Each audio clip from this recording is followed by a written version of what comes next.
Ithak tongba punama rekhana khoramjari aigi ikha punama good morning mayam aise mayam da wari khara idum share tawraki aigi ni ko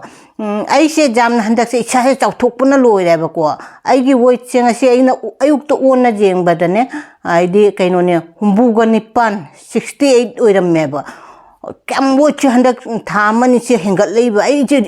isana sune ai minjenda ga jeng ba ai tal lebane mai ka sukdam chawthona si ka se chonthara adana buk ka cha mathon ka longkhala adana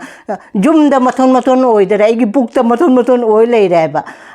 asi noi ba che kaino tawra dugai ai se bp su hengalam mi ba bp jam oiram me ba hengalam me ba aduna ai thau thum je handak se ai di puroi bana nang thau thum chaman na mu bang to mon na tawri me hai na puroi bana hai re ban aduga na han ji ina mana phone to re khanang bu kai no na mai ka do ai di noi to puna na mit ka do u dare ai michil di ha na ji khu bani na do si se kai no tawre ai di noi to mi si uncha sina mit khudara mit ka se urak tare ba idon da ba minjen jeng ba dai tu ka cha re ba mayam na di u ba ki kamai torong mani khan jeng ko de book ka sina ai de hana di fajara mi khwang ka chenglam me ba ai chane cha thagat ba do dugai ujikte book ase kaino tawna chelu charu bodo ai di chaning dare ai mai phibam do oire ba maya aduna ne matam leiringai siga adugai shado no thobina ne dugai khurai ka che ko siri ko di 4th floor da leibani na makha dei gane libjan kaino ai siri da kakhalak pa che ai khong kaino khru se na ba hogole ba isado chawthobani ne aduna aina matam leiringai siga ai di isa se khatang kaino se mayeng tahan ge handak tha si gai na ina si tha si gai na che ngasi de horabani aina hodu se aina ne kari chane ai che morning da kari chane che mayam da lib na share tawrake aduga aina ne lunch baro gi kari chane ai chu mayam da lo share tawrake doi gi kaino da dinner gi ne adu chu mayam da lo share tawrake ba ai kari chai ai no mayam da isano ba che phajabam leite anaba sum mathang anaba se isano yabani na bp high oire dugai punamak che isano ba dei ne ba kaino to se isado noiramina makhada ai di wai tei ba khotpa kaino to ba su ai di phamna makha phamma khungup mari ki ba ngamak tare ai di puktuna chawthobani ne adu phajade ma khoi nupi khoi di khara makhwang di cheklab tauraga ai di chet pa cha ba khoi mitei gi ai di kaino phi sing je ai di phanek phidup maro nai ba ka chelaga ai di mek nai ba ka chelaga mitei gi jam phajaga phi se chelaga ai noi mi na phajada re ba ai thonda isa matan da joi kaino to tuka chare ba isa ka mai ka che burger dumaina oire ba jong ne mai jong mai me am di jong ne sibu kai phibam phajari ge khushi ka che chaw thorak na ai di ai thonda tanchale ai pune ai na dum mayam ko ade book china mathon ka taw ba che u ba du ga ne adu nai khale ko ngasidagi haurage ai se 3 February tha siga kilo tara o check ai di o kaino to mayang tahan ge adu na kari chani ai do ai ne morning chi ge ai haurage ba ne adu ngasidi ai ne chabagi kaino se ai samak charo ge ai na kari chai ai do mayam da lu share to asimate ko ai na mayam da hairaga ai na mu video ai di camera matung da chaho bodo chaw adu di ai gi kaisum kana roi na tane mayam na di kaisum kaino matte ba mayam gi di kaisum matte ba ai sa gi tamak tane ba ai na taw du se aduna video nam loega ina chak khomam pu tho char ba chak ti mayam ai di chak na ta di ai chak te gi thawai ni ko iromba ai ne spa mi che chamtho ande puroi be nga chi de hore puroi be gi na nga ka hau ba thonge ai gi na kari cha du na kang bai na champu cha ni dugai chana de gajar ahing ba pot ne de salad ka kai ka che ai na cha du ra ba ne aduga numit tare ni matungda nipani suba numita ai na chak chani no adugai mu nipani sura chak chaba numita dugai mu mathang de ma hogalani dum routine je sumai na oira ga ba ne isa ja khara mayeng ta handa ba ja de ai khong khuru ka je na khale ai ba ne chiri ka kalak pada adu ai gi kaino che ai gi ai di keji manga ta su tha siga tahan ngam ta di mayam su dum akhoi anoi ba mayam ju jauna ri mi ko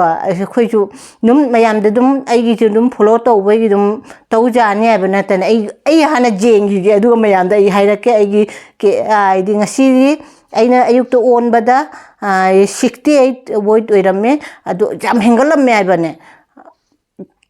aina na kaino torubu dugadi jamna weight to jam kaino oru handangna thamani chiga chukam hengalak pase ai kibam jawre mai ga mit ka ambo mit che u dare noi buna un chaji na khumjan na ne ai di noi thoro min ne phachada bado oire ko